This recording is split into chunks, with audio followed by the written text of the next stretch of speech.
Mazuma TV back in the building, man. What's going on, y'all? Shout out to Mazuma Nation.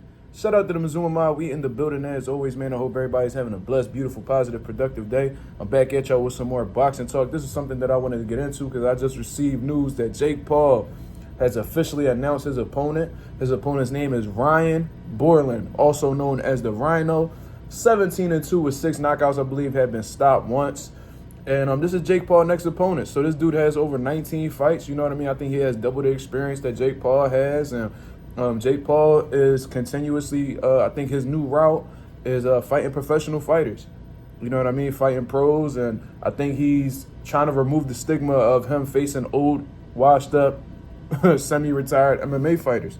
You see what I'm saying? So that's his new thing going on right now. And I never heard of Ryan Bourland. I'm sure you haven't either, unless you know the man personally.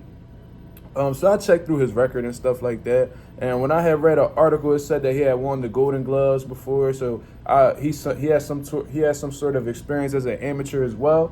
When casual boxing fans usually see that, or just regular boxing fans in general, when they see somebody won the Golden Gloves, it really catches their eye for some reason. It's one of the biggest, well-known tournaments that people know of in the amateurs and stuff like that. But in all honesty, me being in boxing and stuff like that, I know multiple Golden Glove champions all throughout the Philadelphia area, and they can't fight to save their life. You know what I mean? That's not something that really impresses me. And it's not really hard to win a Golden Glove tournament. You know what I mean? You could easily win a Golden Glove tournament. You could place yourself in a bracket, let's say at 160 pounds, and there might be another 160 that is in the bracket with you, and that's it. So you just fight that man one time, you win, and then you're like the Golden Gloves district champion. So technically, you're a Golden Gloves champion. You feel what I'm saying? So I don't put too much stock into all of that. You know what I mean? But look, the Undertaker back in the building. See what I'm saying? But anyway, I looked through his box rack just to see what he had done in the pros, and just like his previous opponent, man, like Andre August.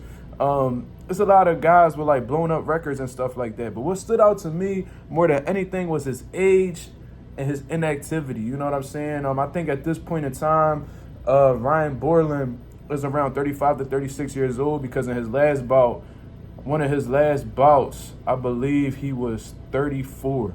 You know what I'm saying? And he hasn't fought in over 2 years. He's been inactive. He hasn't fought since 2022, I believe. And then prior to that fight, he didn't fight since 2018. So he took a 4-year layoff, and then he's coming off of a 2-year layoff right now. So he had 2 fights in 6 years. I think like in 2022, he had like 3 fights. But regardless, he's extremely inactive nonetheless. You know what I mean? So this is something that Jake Paul sees. This is something that his matchmaker sees, and they want to make him look as good as possible. You know what I mean? They see that he has been knocked out before against an unknown opponent. You know what I mean? Jake Paul, I'm sure he prepares himself really well for these fights. And he sees some holes. He sees some holes that he can exploit in terms of the man just being an older man and Jake Paul being a young, fresh fighter with minimal damage. And he sees that the dude hasn't fought in a couple years, and he's been active, and he's very confident coming off of a first-round knockout against Andre August. So I see what they're doing. I see what the matchmakers got going on. They banking on the man's older age and inactivity being enough for Jake Paul to beat him all around the board. You know what I'm saying? I haven't seen the dude Ryan Bourland fight at all, so I'm going to check some footage after this.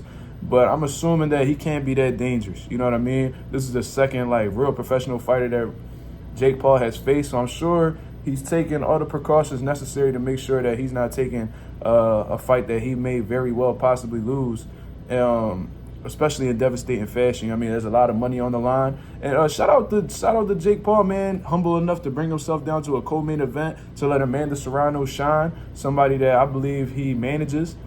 And it's going down in Puerto Rico March 2nd, man. And from what I understood, he's donating his entire purse to his boxing charity known as Boxing Bullies, man, where they help renovate boxing gyms in Puerto Rico. So essentially, he's fighting for free to help my motherland in Puerto Rico thrive. You know what I mean? Especially in the boxing community. So salute to that man. I really love what he's done for Amanda Serrano and Puerto Rico in general, because this isn't the first time that he's actually done things for Puerto Rico. He's done an outstanding amount of things that Puerto Rico embraces him for.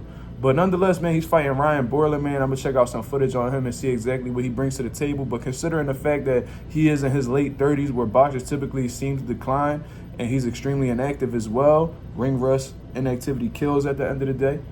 So there's some things that Jake Paul definitely has to his advantage, and they moving strategic with it.